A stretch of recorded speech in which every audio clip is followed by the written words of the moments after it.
കർത്താവിനു കൃതജ്ഞതയർപ്പിക്കൂ. അവിടുന്ന് നല്ലവനാണ്. അവിടുത്തെ കാരുണ്യമെന്നേക്കും കർത്താവിന് കൃതജ്ഞതയർപ്പിക്കുവിൻ. അവിടുന്ന് നല്ലവനാണ്. അവിടുത്തെ കാരുണ്യമെന്നേക്കും നിലനിൽക്കുന്നു. അവിടുത്തെ കാരുണ്യം ശാശ്വതമാണെന്ന് ഇസ്രായേൽ പറയട്ടെ.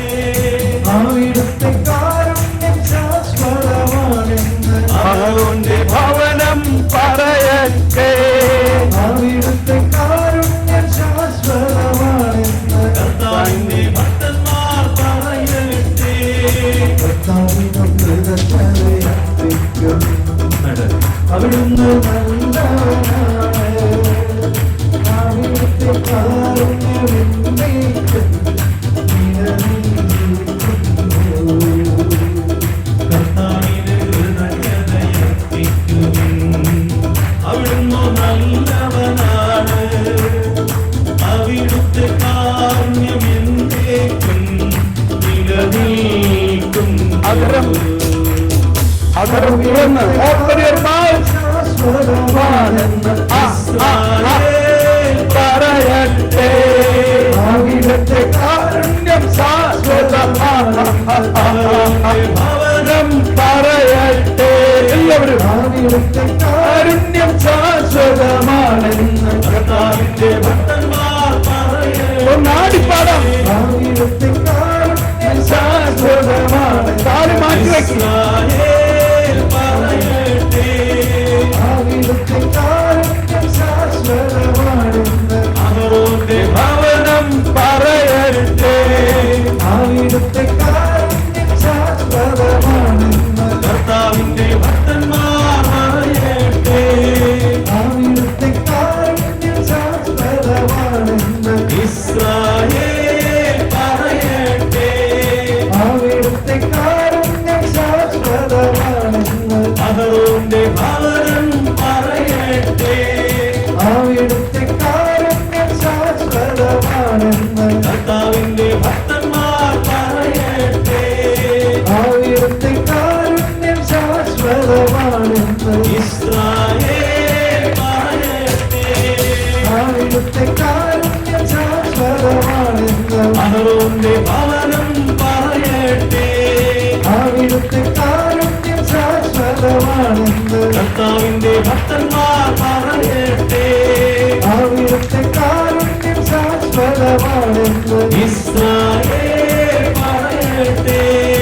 അവിടുത്തെ കാരുണ്യം ശാശ്വതമാണെന്ന് അവരുടെ ഭവനം പറയട്ടെ. അവിടുത്തെ കാരുണ്യം ശാശ്വതമാണെന്ന് കർത്താവിന്റെ ഭക്തന്മാർ പറയട്ടെ. അവിടുത്തെ കാരുണ്യം ശാശ്വതമാണെന്ന് ഇസ്രായേൽ പറയട്ടെ. അവിടുത്തെ കാരുണ്യം ശാശ്വതമാണെന്ന് അവരുടെ ഭവനം പറയട്ടെ. അധികാരം ചുറ്റുകളഞ്ഞ കല്ല് നിങ്ങൾക്ക് വാഴ്ത്തിരുന്നു. ഇത് കർത്താവിന്റെ പ്രവൃത്തിയാണിത് നമ്മുടെ ദൃഷ്ടിയിൽ വിസ്മയാവഹമായിരിക്കുന്നു. പണിക്കാർ ഉപേക്ഷിച്ചു കളഞ്ഞ കല്ല് മൂലക്കല്ലായി തീർന്നു. ഇത് കർത്താവിന്റെ പ്രവൃത്തിയാണിത് നമ്മുടെ ദൃഷ്ടിയിൽ വിസ്മയാവഹമായിരിക്കുന്നു. കർത്താവ് കിട്ടിയ ദിവസമാണിത്. കർത്താവേ, അങ്ങയോട് അപേക്ഷിക്കുന്നു. ഞങ്ങളെ രക്ഷിക്കണമേ. കർത്താവേ, ഞങ്ങൾ അങ്ങയോട് അപേക്ഷിക്കുന്നു. ഞങ്ങൾക്ക് വിജയം നൽകണമേ. നീതിയുടെ വാദങ്ങൾ എനിക്ക് പകർന്നു തരിക. ഞാൻ അവയിലൂടെ പ്രവേശിക്കും. പ്രവേശിച്ച് കർത്താവിന് നന്ദി പറയട്ടെ. നീതിയുടെ കവാടങ്ങൾ എനിക്ക് തുറന്നു തരിക, ഞാൻ അവയിലൂടെ പ്രവേശിച്ച് കർത്താവിനു നന്ദി പറയട്ടെ. കർത്താവിന് കൃതജ്ഞതയർപ്പിക്കുവിൻ. കൈകൾ ഉയർത്തി അടിച്ചോളെ. അവിടുത്തെ കാരുണ്യം എന്നേക്കും നിലനിൽക്കുന്നു. കർത്താവിന് കൃതജ്ഞതയർപ്പിക്കുവിൻ. അവിടുന്ന് നല്ലവനാണ്, അവിടുത്തെ കാരുണ്യം എന്നേക്കും നിലനിൽക്കുന്നു. അവിടുത്തെ കാരുണ്യം ശാശ്വതമാണ്. ഇസ്രായേൽ പറയട്ടെ, അവിടുത്തെ കാരുണ്യം ശാശ്വതമാണ്. അഹരോന്റെ ഭവനം പറയട്ടെ, അവിടുത്തെ കാരുണ്യം ശാശ്വതമാണ്. കർത്താവിന്റെ ഭക്തന്മാർ പറയട്ടെ. അവിടുന്ന് നല്ലവനാണ്, അവിടുത്തെ കാരുണ്യം എന്നേക്കും നിലനിൽക്കുന്നു. കർത്താവിന് കൃതജ്ഞതയർപ്പിക്കുവിൻ. അവിടുന്ന് നല്ലവനാണ്, അവിടുത്തെ കാരുണ്യം എന്നേക്കും നിലനിൽക്കുന്നു. കർത്താവിന് കൃതജ്ഞതയർപ്പിക്കുവിൻ. ജയ് വിളിച്ചോണ്ട്. അവിടുന്ന് നല്ലവനാണ്, അവിടുത്തെ കാരുണ്യം എന്നേക്കും നിലനിൽക്കുന്നു. Heal the sick. Heal the sick. Heal the sick. Heal the sick. Raise the dead. Oh, പോരാ. Heal the sick. Raise the dead. Cleanse the leper. Cast out demons. കൂടുതൽ ഉച്ചത്തിൽ. Heal the sick. Raise the dead. Cleanse the leper. Cast out demons. ജയ് വിളിക്കാൻ അറിയോ? ജയ് വിളിക്കാൻ അറിയോ? ജയ് വിളിക്കാമോ? എങ്ങനെയാ ജയ് വിളിക്കണേ? കേട്ടോ, എല്ലാവരും നിങ്ങൾക്ക് ശബ്ദത്തിന്റെ ഏറ്റവും ഹൈ വോയിസ് ഉപയോഗിക്കാനുള്ള ഒരു ചാൻസ് ആണ്. വേണമെന്നുണ്ടെങ്കിൽ നോക്കിക്കോ. ബോലോ പ്രഭു യേശു ക്രിസ്തു കീ. എന്ത് വോയിസ്! എന്റെ ദൈവമേ, ഇത് നിങ്ങളുടെ ഹൈ വോയിസ് ആണോ? ഇല്ല, ലോ വോയിസ് ആണ്. ഇതിലൊന്നും പോരാ, കൂടുതൽ ഉച്ചത്തിൽ. ഓക്കെ, ബോലോ പ്രഭു യേശു ക്രിസ്തു കീ. ഒന്നുകൂടി, കുറച്ചുകൂടി കൂട്ടാൻ പറ്റും നോക്കിയേ. ബോലോ പ്രഭു യേശു ക്രിസ്തു കീ. ഹമാരെ മുക്തിദാതാ കീ. രാജരാജേശ്വർ കീ. Very good. നീ ഹിന്ദി പാട്ടൊക്കെ പാടാട്ടോ. Please be seated.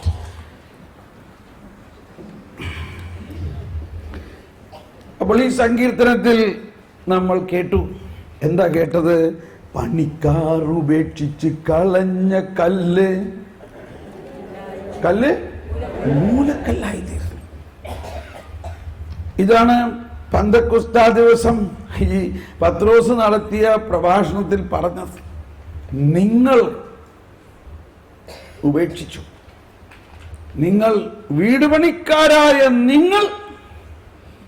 അപ്പോ അവിടെയെല്ലാം ഇന്നത്തെ ഈ പുതിയ നിയമത്തിൻ്റെയും കരുണയുടെയും അടിസ്ഥാനത്തിൽ യേശുവിന് 1000-ലധികം വർഷം മുമ്പ് പ്രവചിച്ചിരുന്ന ഈ പ്രവചനത്തെയും ആ പ്രവചനത്തിൻ്റെ പൂർത്തീകരണമാണ് യേശുവിനെ നിയമാധിഷ്ഠിതമായി അവർ കൊന്നു.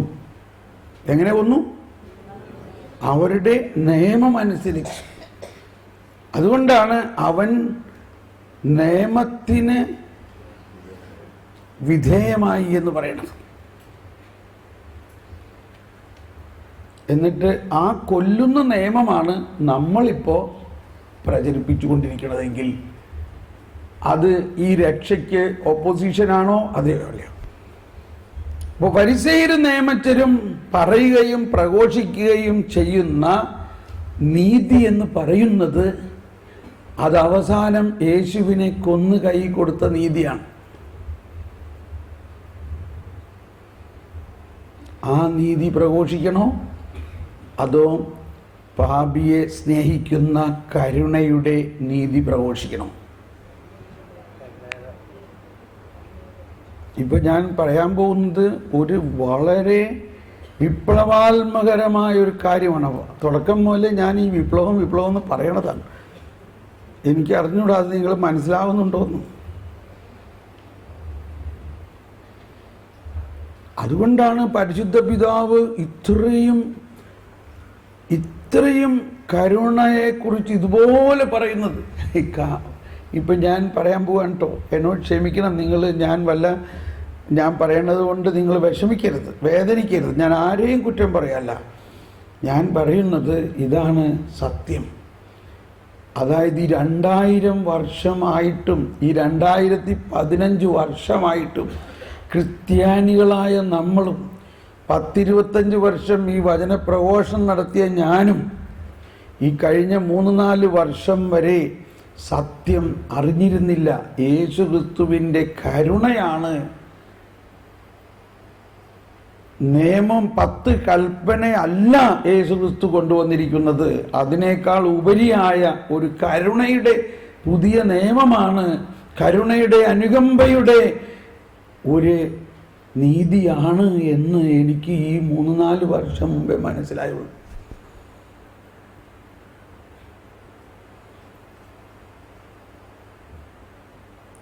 ഇത് നിങ്ങൾക്ക് ഇപ്പം മനസ്സിലാക്കാൻ പറ്റുകയാണെങ്കിൽ വലിയ കാര്യം. ഞാൻ ശ്രമിക്കുകയാണ്. 9 ദിവസത്തെ ധ്യാനത്തിൻ്റെ 9-ാം ദിവസം ഒരാൾ പറയാണ്, ഇപ്പം എനിക്കിത് മനസ്സിലായിരുന്നു. ഇത് ഭയങ്കര സാധനമാണല്ലോ, ഇതൊന്ന് ശരിക്കും പഠിക്കണം. അതിനുവേണ്ടി അടുത്ത 9 ദിവസത്തെ ധ്യാനത്തിന് ഞാൻ വീണ്ടും വരാം. അങ്ങനെ 2-ാമത്തെ 9 ദിവസത്തെ ധ്യാനത്തിലാണ് അത് ശരിക്കും പഠിക്കാൻ സാധിച്ചത്. പക്ഷെ നിങ്ങളെല്ലാം വളരെയധികം വളർന്നിരിക്കുന്നത് കൊണ്ട് എളുപ്പം മനസ്സിലാകാൻ സാധ്യതയുണ്ട്. പക്ഷേ 4 ദിവസം കൊണ്ടൊക്കെ മനസ്സിലാകാൻ സാധിക്കുകയാണെങ്കിൽ വലിയ കാര്യമാണ്. ഇല്ലെങ്കിൽ അത് വെച്ച് നിങ്ങൾ പഠിക്കണം. പരിശുദ്ധ പിതാവ് പറയുന്ന ബെസറിക്കോർഡിയ വോൾത്തൂസ് എന്ന ആ ബുൾ പഠിക്കുകയാണെങ്കിൽ അതിൽ നമുക്ക് കൃത്യമായിട്ട് മനസ്സിലാകും, ദൈവം ഒരിക്കലും ശിക്ഷിക്കുന്ന ദൈവമല്ല, ഒരു കാരണവശാലും ശിക്ഷിക്കുന്ന ദൈവമല്ല, കരുണ മാത്രമാണ്.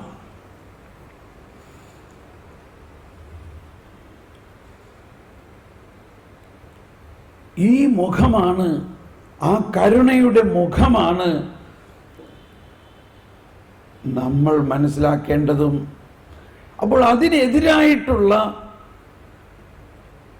നമ്മൾ ഇപ്പോൾ ഞാനൊരു ഫരിസേയനായി പോവുകയാണേ. ഞാനിങ്ങനെ പറയുമ്പോൾ ചിലത് പറയുമ്പോൾ ഞാൻ ശരിക്കും ഒരു ഫരിസേയനെ പോലെ പറഞ്ഞു പോകും. കാരണം അങ്ങനെ പറയണു ഇങ്ങനെ പറയണു, നമ്മളിതെല്ലാം കേൾക്കുകയാണല്ലോ. പക്ഷേ നമ്മൾ മനസ്സിലാക്കേണ്ട ഒരു രഹസ്യം അതിനെ അവതരിപ്പിക്കാൻ വേണ്ടി ഞാൻ ചില ഉദാഹരണങ്ങൾ പറയാം. ഇപ്പം ഇന്നലെ ഒരു സഹോദരി കുറേ പ്രാവശ്യം ഫോൺ ചെയ്തപ്പോൾ ഞാൻ രാത്രി സംസാരിക്കാമെന്ന് പറഞ്ഞു. അവർ തിരിച്ച് വിളിച്ചു. അപ്പോൾ ഞാൻ പറഞ്ഞു 2 ദിവസം കഴിഞ്ഞിട്ട് അല്ല ബ്രദർ, എനിക്ക് അർജൻറ്റായിട്ട് ബ്രദർ ഒന്ന് അവിടെയാണ് എൻ്റെ മകൻ, അവനിങ്ങനെ മദ്യപിച്ചും അവൻ എന്താണ് ഡ്രഗ്സ് അടിച്ചുമൊക്കെ ഇങ്ങനെ നടക്കുകയാണ്. അവനോട് എന്ത് പറഞ്ഞിട്ട് മനസ്സിലാവില്ലെന്നേ. ഇപ്പം എനിക്ക് മനസ്സിലായി. ഞാൻ പറഞ്ഞു, സഹോദരി, അമ്മച്ചി, ഈ ശബ്ദം യേശുവിൻ്റെ കരുണയുടെ ശബ്ദമല്ല. നിങ്ങൾ എന്താ വിശ്വസിക്കുന്നേ? അല്ല, എനിക്ക് തോന്നുന്നത് ആരോ കൂടോത്രം ചെയ്ത് കാണും. ശരിയായി, പൂർത്തിയായി. ഞാൻ പറഞ്ഞു, നിങ്ങളപ്പോൾ ഒരു ക്രിസ്ത്യാനിയാണോ? അവിടെ ഞാൻ പാരമ്പര്യ ക്രിസ്ത്യാനിയാണ്. എങ്കിൽ നിങ്ങളിൽ ആരുണ്ട്? കർത്താവ് ഈശോ മിശിഹാ നിങ്ങളിലുണ്ടോ എന്ന അർത്ഥം എന്താ? അതാണ് പോയിന്റ്. പിന്നെ ഞാൻ കുറച്ച് സംസാരിക്കേണ്ടി വന്നു. കർത്താവ് എങ്ങനെ നമ്മളിലുള്ളത്. നിങ്ങളുടെ മകൻ മാമോദീസ സ്വീകരിച്ച കർത്താവിൻ്റെ ഒരു കുഞ്ഞാണോ? അവനിൽ കർത്താവുണ്ടോ?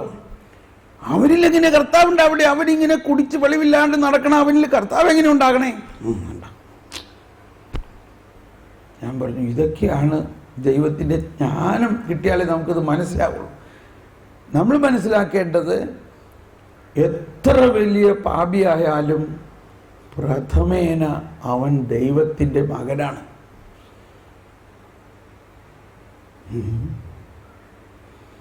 ദൈവം കർത്താവ് ഈശോ മിശിഹായെ അയച്ചു.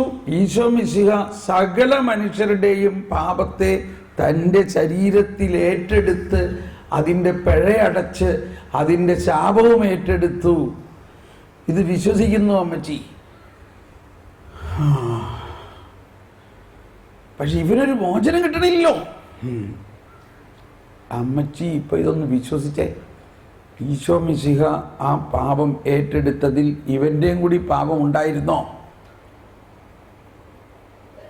വിശ്വസിക്കാൻ പറ്റണില്ല. അത് വിശ്വസിക്കാൻ പറ്റണില്ല. ഇതാണ് നമ്മുടെ ഇന്നത്തെ അവസ്ഥ. ആ അമ്മച്ചി പറയണ എനിക്കത് വിശ്വസിക്കാൻ പറ്റണില്ല.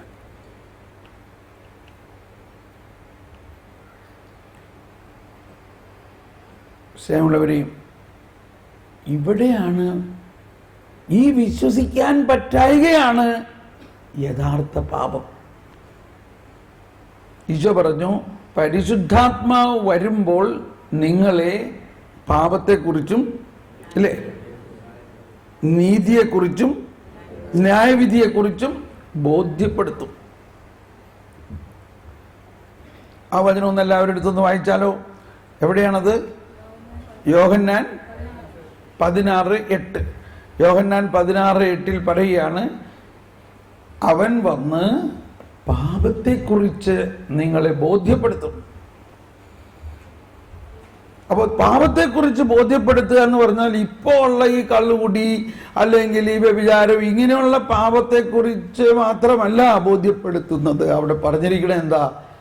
വായിച്ചു വന്ന എല്ലാവരും.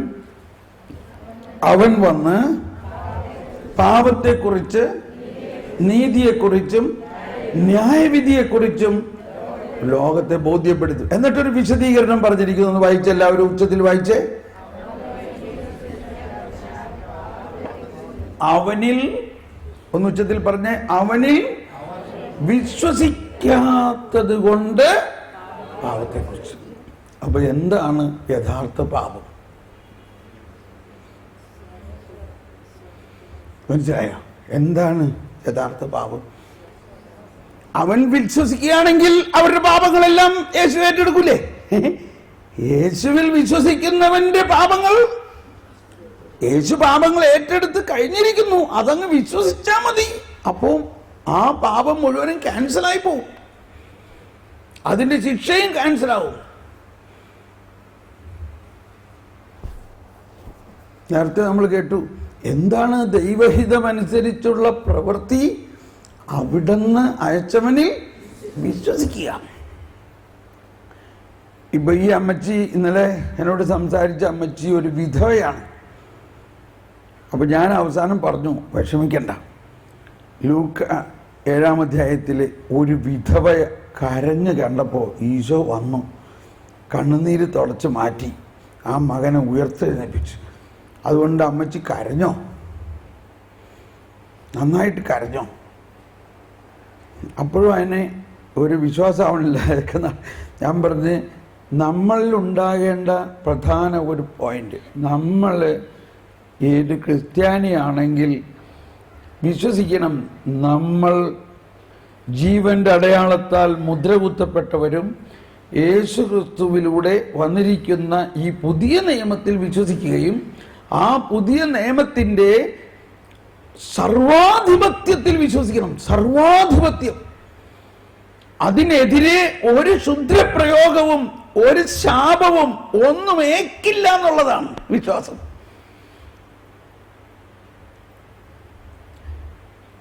ഒരിക്കൽ എന്നോട് ചോദിച്ചു, ഈ ഓണത്തിന് പായസം കഴിച്ചാൽ അത് ഭയങ്കര പാപമല്ലെന്ന്. ഞാൻ പറഞ്ഞു, എന്ന് പറഞ്ഞാൽ ഓണത്തിന് മറ്റുള്ള പൂജയൊക്കെ നടത്തി പായസം കഴിക്കും. ഞാൻ പറഞ്ഞു, എനിക്ക് പായസമല്ല വിഷം തന്നാലും എനിക്കൊരു കുഴപ്പമില്ല. കാരണം ഞാൻ വിശ്വസിക്കുന്നു, യേശുവിൽ വിശ്വസിക്കുന്നവൻ വിഷം കഴിച്ചാലും അത് അവനെ ഏക്കില്ല എന്ന് വിശ്വസിക്കുന്നു. Praise the Lord. ആ പിശാച് നിന്നെ ആക്രമിച്ചാലോ അവരുടെ തലയിലൊന്നും കൈവച്ച് പ്രാർത്ഥിക്കണ്ട കേട്ടോ. ആ പിശാചൊക്കെ ഇങ്ങോട്ട് കയറി വരും. ഞാൻ പിശാചിനെ പോക്കറ്റിലിട്ടുകൊണ്ട് നടക്കാം. കാരണം അതിന് എന്നെ ഒന്നും ചെയ്യാൻ പറ്റൂല. കാരണം എൻ്റെ ഉള്ളിലുള്ളത് ആരാ? വിശ്വസിക്കുന്നവൻ പിശാചുക്കളെ ബഹിഷ്കരിക്കുമെന്ന് മാത്രമല്ല, സർപ്പങ്ങളെ കയ്യിലെടുക്കും. അവൻ പിശാചിനെ കയ്യിൽ കൊണ്ടു നടക്കും. എത്തി ഈ അവസ്ഥാവിശേഷത്തെ ഇവിടെ ഈശോ പറഞ്ഞുകൊണ്ടിരിക്കുമ്പോൾ നമ്മൾ പറയാൻ, ആ നിലവിളക്കിനെ നോക്കണ്ട കേട്ടോ, ആ പിശാചൊക്കെ ഇങ്ങോട്ട് വരും. ആ പൂ നോക്കണ്ട, അവിടെ ആ പായസം കഴിക്കണ്ട, ആ ക്ഷുദ്രം, ആ സർപ്പക്കാവ്, അത് ഇവിടെ ഇവിടെ. ഇപ്പം ഇതെന്താണ് ഇതിൻ്റെ അർത്ഥം? ഇതിലാരാ പാപി? പറയും, ആരാ ഇതിനകത്ത് പാപി? ഈ യേശുക്രിസ്തുവിൽ വിശ്വസിക്കാത്തതാണ് പാപം. ഈ ലോകത്തിലുള്ള എല്ലാ ജാതി മതസ്ഥരും യേശുവിലേക്ക് വരാൻ വേണ്ടിയിട്ട് യേശു ഇവിടെ വാതിൽ തുറന്നു വച്ചിരിക്കുകയാണ്.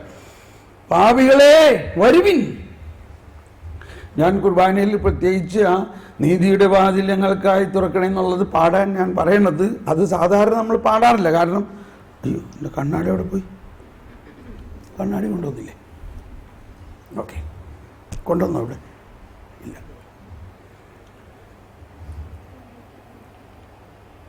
ഇതൊന്നും പാടാൻ നമുക്ക് സമയമില്ല. ഇവിടെ ഇപ്പോൾ കുർബാനയിലെ എല്ലാ പാട്ടുമൊക്കെ പാടിയാണ് പ്രാർത്ഥിക്കുന്നത്. ചില സ്ഥലത്ത് ഇതൊന്നും പാടാൻ സമയമില്ല. ധ്യാനകേന്ദ്രത്തിൽ വരെ മുഴുവൻ പ്രാർത്ഥനകൾ പ്രാർത്ഥിക്കാണ്ടാണ് നമ്മൾ കുർബാന ചെയ്യുന്നത്. പക്ഷേ വേറെ ഒരുപാട് പാട്ടും പാളമൊക്കെ ഉണ്ടാക്കാൻ നമുക്കൊരു കുഴപ്പമില്ല. നീതിയുടെ വാതിൽ കണ്ടോ? ഇപ്പം ഞാൻ ഫരിസേയനല്ലേ? ഇപ്പം ഞാൻ ശരിക്കും ഒരു ഫരിസേയൻ്റെ മാതിരി പറയണില്ലേ? ഞാൻ എന്ത് ചെയ്യണം പറയും? അതെന്താ വെച്ചേക്കണേ? ആ ഫാൻ ഇപ്പം എങ്ങനെ ധ്യാനിപ്പിക്കും? ഇതുകൊണ്ടാണ് നമ്മൾ ധ്യാനിപ്പിക്കണവർക്ക് കുമ്പസാരത്തിൻ്റെ വലിയ ആവശ്യം.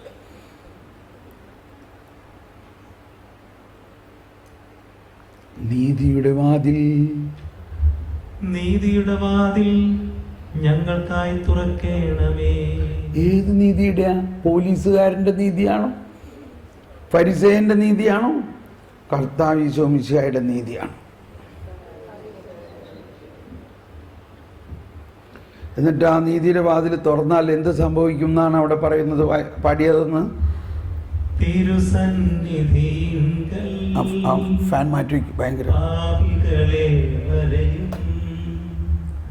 മാടി വിളിച്ചവനാ അനുതാപികളാമേവർക്കും വാതിൽ തുറന്നു കൊടുത്തവനാ കരുണാമയനാം കർത്താവേ നിൻ സവിധേ വന്ദനവരദം നിൻ സ്തുതികൾ ഞങ്ങൾ പാടട്ടെ. കണ്ടോ? ഈ പാപികൾക്ക് വേണ്ടി ഇതാണ് കവാടം തുറക്കണേ, കവാടം തുറക്കണം എന്ന് പറയുന്നത്. കർത്താവ് പാപികൾക്ക് വേണ്ടി തുറന്നിരിക്കുകയാണ്. എല്ലാ പാപികളും വരുവിൻ, നിങ്ങളുടെ പാപകടങ്ങൾ ഏറ്റെടുക്കാനാണ് ഞാൻ വന്നിരിക്കുന്നത്. ഇവിടെ ഒരു പ്രാർത്ഥനയുണ്ട്. ഈ കാലഘട്ടത്തിലൊരു പ്രാർത്ഥനയാണ്, അതിവിടെ പ്രാർത്ഥിച്ചോന്നും ഇപ്പം ഞാൻ ഓർക്കുന്നില്ല. ജലത്താലും അരൂപിയാലും വീണ്ടും ജനിച്ച് നമുക്ക് അമർത്യത ധരിക്കാം. പാപം മോചിപ്പിക്കുന്നവൻ എന്താ?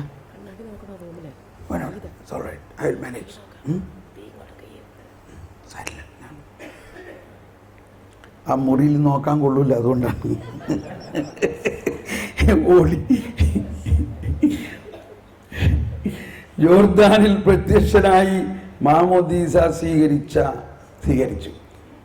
ആരും ഇനി പാപം നിമിത്തം നിരാശപ്പെടേണ്ടതില്ല. ആഹാ, ഇതൊക്കെ കുർബാന പുസ്തകത്തിൽ എഴുതിയേക്കണതൊക്കെ ആരും വായിക്കില്ല. അതൊന്നും വായിക്കണ്ട, അതൊക്കെ വായിച്ചു കഴിഞ്ഞാൽ പിന്നെ ആളുകൾ പാപം ചെയ്തോ. ഈ പ്രാർത്ഥന ഇവിടെ പ്രാർത്ഥിച്ചോ? ഇന്ന് പ്രാർത്ഥിച്ചോ? ഇന്ന് പ്രാർത്ഥിച്ചില്ല. ഇത് ഈ ദർഹാകാലത്തെ ഒരു പ്രാർത്ഥനയാണ്. അതുകൊണ്ട് ഞാൻ പറഞ്ഞു, ഈ കുർബാന പുസ്തകം ശരിക്കൊന്ന് വായിച്ച് പഠിക്കും. നമ്മൾ ചോദിക്കോടോ, ഈ നമ്മുടെ കുർബാനയിൽ ഈ പ്രാർത്ഥനയ്ക്ക് ഉണ്ടോ? നമ്മുടെ കുർബാനയിലത് ഇതാ എഴുതിയിരിക്കുന്നത്, ആരും ഇനി പാപം നിമിത്തം നിരാശപ്പെടേണ്ടതില്ല. ലോകത്തിൻ്റെ പാപങ്ങൾ നീക്കുന്ന ദിവ്യ കുഞ്ഞാടിൻ്റെ ഈ ബലിയിൽ പിതാവായ ദൈവം സംപ്രീതനാകട്ടെ. ഇപ്പം ബൈബിളിൻ്റെ തന്നെ ഉത്ഭവം എന്നാണ് ബൈബിൾ ഉണ്ടായത്? ഏത് വർഷത്തിലാണ് ബൈബിൾ ഉണ്ടായത്? AD 397, അതായത് 4-ാം നൂറ്റാണ്ടിൻ്റെ അവസാന ഭാഗത്താണ് ഇങ്ങനെ ബൈബിൾ ഈ രൂപത്തിൽ നമുക്ക് കിട്ടിയിരിക്കുന്നത്. പുതിയ നിയമം ഗോസ്പൽസ് എഴുതിയത് ഇപ്പം 90-ാം ആണ്ടിൽ 80-ാം ആണ്ടിൽ ഈ കാലഘട്ടങ്ങളിലാണ്. പക്ഷെ അതിനു മുമ്പ് ഉണ്ടായിരുന്നത് എന്താ? അതിനു മുമ്പും ഓറൽ ട്രഡീഷനിൽ ഇതെല്ലാം ഉണ്ടായിരുന്നു. അതനുസരിച്ച് അന്ന് മുമ്പേ രൂപപ്പെട്ടതാണ് ഈ വിശുദ്ധ കുർബാനയും അതിൻ്റെ പ്രാർത്ഥനാ ശൈലികളും. അത്രയ്ക്ക് വളരെ പ്രത്യേകതയും നമ്മൾ ആരും അത് മാറ്റാനോ അതിൽ മാറ്റം വരുത്താനോ ഉള്ള ഒരു അധികാരം നമ്മുടെ മെത്രാനച്ചന്മാർക്കും ഈവൻ കർദിനാളിനും പോലുമില്ല. പക്ഷേ നമ്മൾ ഇഷ്ടം പോലെ മാറ്റിമറിക്കേണ്ടത്. ഇതിൽ നിന്നും മനസ്സിലാവുന്നത് കർത്താവ് കരുണ തന്നെയാണെന്നുള്ളതാണ്. കാരണം ഇത്രയൊക്കെ ചെയ്തിട്ടും കർത്താവ് നമ്മളോട് ഒരു കുഴപ്പമില്ല. ഓക്കെ, അപ്പോൾ പറഞ്ഞു വരുന്നത്, ഇത് വിപ്ലവാത്മകമായ ഒരാശയമാണ്. ഈ കരുണയുടെ വർഷത്തിൽ നമ്മൾ വളരെയധികം പഠിക്കേണ്ട കാര്യമാണ്. അപ്പോൾ ഇനി ഞാൻ സമയം അധികം എടുക്കാണ്ട് ഞാനുള്ള കാര്യത്തിലേക്ക് പ്രവേശിക്കാം. ഈശോയോട് പറയുന്നത്, അവൻ വന്ന് കഴിയുമ്പോൾ പാപത്തെക്കുറിച്ച് എന്ന് പറയുന്നത് ഇപ്പോഴുള്ള ഈ താൽക്കാലിക പാപത്തെക്കുറിച്ച് മാത്രമല്ല, ഉത്ഭവ പാപത്തെക്കുറിച്ച് തന്നെ അപ്പോഴേ നമുക്ക് മനസ്സിലാവുള്ളൂ എന്നാണ്. പരിശുദ്ധാത്മാവ് വന്ന് കഴിഞ്ഞാൽ മാത്രമേ ഉത്ഭവ പാപത്തെക്കുറിച്ച് തന്നെ, അതായത് പാപത്തിൻ്റെ എല്ലാ പ്രഹേളനങ്ങളെയും യേശു തൻ്റെ ശരീരത്തിൽ ഏറ്റെടുത്ത് അതിനെ നിർവീര്യമാക്കുകയും അതിനെ നശിപ്പിക്കുകയും അതിൻ്റെ മേൽ വിജയം പ്രാപിച്ചതിന് ശേഷം പരിശുദ്ധാത്മാവ് വന്നിട്ട് ഈ പാപത്തിൻ്റെ ഒറിജിനും അതിൻ്റെ എല്ലാ കാര്യങ്ങളെയും നമുക്ക് വെളിപ്പെടുത്തും എന്നാണ് ആ പറഞ്ഞിരിക്കുന്നതിൻ്റെ അർത്ഥം എന്നാണ് കാറ്റഗിസത്തിൽ പറയുന്നത്. അപ്പം അങ്ങനെ നമ്മൾ പഠിക്കുമ്പോൾ ഇവിടെയാണ് ഈശോ പറഞ്ഞത്, അണലി സന്തതികളെ നിങ്ങൾ എങ്ങനെ നന്മ ചെയ്യും? അണലി സന്തതികളെന്ന് ഞാൻ പറഞ്ഞു, ഇവിടെ പറഞ്ഞില്ല. ഇത് എല്ലാ ദിവസവും പറയണോണ്ട് എവിടെ എന്ത് പറഞ്ഞു എന്നുള്ളത് പെട്ടെന്ന് അങ്ങോട്ട് മാറിപ്പോവാണ്. നാളെ ശരിയാവും. ഇന്നലെ ഞാൻ ഷാലോമിൽ ഈ കരുണയെക്കുറിച്ചൊരു പരമ്പര 6 ടോക്ക് കൊടുത്തു. അപ്പോൾ അതിൽ ഇതൊക്കെ പറഞ്ഞു എന്ന് തോന്നി. അതുകൊണ്ട് എനിക്ക് ഇന്നലെ ഇങ്ങനെ പറഞ്ഞു എന്ന് തോന്നിപ്പോകാൻ. ഈ അണലി സന്തതികളെ എന്നുള്ള വാക്ക് മലയാളത്തിൽ നമ്മൾ കേൾക്കുമ്പോൾ ഒരല്പം ഒരു വാത്സല്യമുള്ള മാതിരി തോന്നുന്നുണ്ടോ? തോന്നുന്നില്ല. ഇതാണ് നമ്മുടെ ട്രാൻസ്ലേഷൻ്റെ ഒരു പ്രശ്നം. നമുക്കൊന്ന് പ്രാർത്ഥിക്കണം ഇതൊന്ന് രണ്ടാമത് ട്രാൻസ്ലേറ്റ് ചെയ്ത് ഇത്തിരി കരുണ നിറഞ്ഞ ഒരു ഭാഷയാക്കാനായിട്ട്. ആ ട്രാൻസ്ലേറ്റ് ചെയ്യുന്ന ആൾ അനുസരിച്ചും കൂടി ഇരിക്കും. ഞാൻ ഇത് തന്നെ വളരെ സ്വാധീനിച്ചിട്ടുള്ളൊരു വാക്കാണത്. ഒരു 10-20 വർഷം മുമ്പാണത്. ഞാൻ തമിഴ്നാട്ടിൽ ട്രിച്ചി ഡയസിസിലെ അച്ഛന്മാരെ ധ്യാനിപ്പിക്കുകയാണ്. ധ്യാനം നടക്കുന്നത് വേളാങ്കണ്ണിയിൽ വെച്ചാണ്. ഭയങ്കര സന്തോഷം, വലിയ പ്രാർത്ഥന. അച്ഛന്മാർ തമിഴിലാണ് കുർബാന ചെല്ലണത്, അവരുടെ ലോക്കൽ, ധ്യാനം ഇംഗ്ലീഷിൽ. അപ്പോൾ ഒരു ദിവസം കുർബാനയിലത്തെ വായന ഇതായിരുന്നു. അപ്പോൾ തമിഴിൽ വായിക്കുകയാണ്. அனலிப்பாம்பின் பைதங்களே நீங்கள் எப்படி நன்மை செய்ய முடியும்?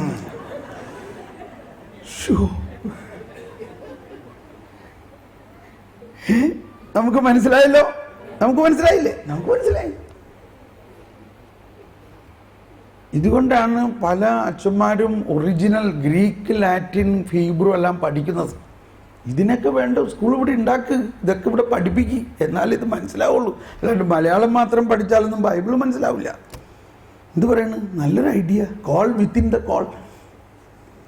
ഇവിടെ ഒരു ആഴ്ചയിൽ ഒരിക്കലോ അല്ലെങ്കിൽ ഒരു ക്രാഷ് പ്രോഗ്രാം, ഒരു മാസത്തെ ഈ ബൈബിളിൻ്റെ ചില പ്രധാന കാര്യങ്ങൾ, അതിൻ്റെ ഒറിജിനൽ ഗ്രീക്ക്, ലാറ്റിൻ, ഹീബ്രു പഠിപ്പിക്കാൻ വേണമെങ്കിൽ അങ്ങനെയൊക്കെയുള്ള പ്രോഗ്രാമുകൾ ഉണ്ടാക്കുകയാണെങ്കിൽ വിദ്യാസമ്പന്നരായ ഒരുപാട് വിദ്യാഭ്യാസമുള്ള നമ്മളൊക്കെ ഒരുപാട് വിദ്യാഭ്യാസമുള്ള ആൾക്കാരാണ്.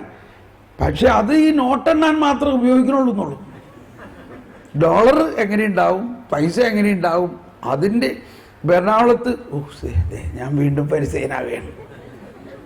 ഞാൻ എറണാകുളത്ത് ഇടയ്ക്ക് എൻ്റെ വീട് താമസിക്കുന്നത് POCയുടെ അടുത്താണ്. അപ്പോൾ ആളുടെ ബ്രദർ എവിടെയാണ് താമസിക്കുന്നത്? ഞാനിങ്ങനെ അവിടെ ഇപ്പോൾ ഫ്ലാറ്റിന് എന്ത് വിലയുണ്ട്, അവിടെ സ്പോട്ടിന് എന്ത് വിലയുണ്ട്, അവിടെ പ്ലോട്ടിന്. ഞാൻ പറഞ്ഞു എനിക്കിതൊന്നും അറിയില്ല. എവിടെ ചെന്നാലും ആളുകൾ ചോദിക്കുന്നത് അവിടത്തെ സ്ഥലത്തിന് എന്ത് വിലയുണ്ട്, അവിടെ ഇതിനെന്ത് വില കിട്ടും, ഇത്ര വർഷം കഴിഞ്ഞാൽ എന്ത് വില കിട്ടും. നമ്മുടെ ഈ എഡ്യൂക്കേഷൻ മുഴുവനും കൊണ്ട് ആകെ ഇത്രേ നമ്മൾ ലക്ഷ്യം വെച്ചിട്ടുള്ളൂ. വേറൊരു പരിസയൻ ആണ് ഇല്ലേ? നമ്മൾ എന്താ പഠിക്കണേ? ജ്ഞാനം കിട്ടാൻ വേണ്ടി, അറിവ് കിട്ടാൻ വേണ്ടി, ദൈവത്തെക്കുറിച്ചുള്ള അറിവ് നമ്മൾക്ക് സിലബസിലുണ്ടോ? ഒരു കുടുംബജീവിതം നയിക്കുന്നതിന് ഒരു ക്ലാസ് എങ്കിലും നമ്മൾ പഠിക്കുന്നുണ്ടോ? 20 വർഷത്തെ എഡ്യൂക്കേഷൻ. 20 വർഷം എഡ്യൂക്കേഷൻ കഴിഞ്ഞ് ഇവിടെ പലരും ഉണ്ട്. അതിനകത്ത് ഒരു കുടുംബജീവിതത്തിൽ ഭാര്യാഭർത്തൃ ബന്ധം, മക്കളുമായിട്ടുള്ള ബന്ധം, മാതാപിതാക്കളായിട്ടുള്ള ബന്ധത്തെക്കുറിച്ച് ഒരു പീരീഡെങ്കിലും നമ്മൾ പഠിക്കുന്നുണ്ടോ? ഇല്ല.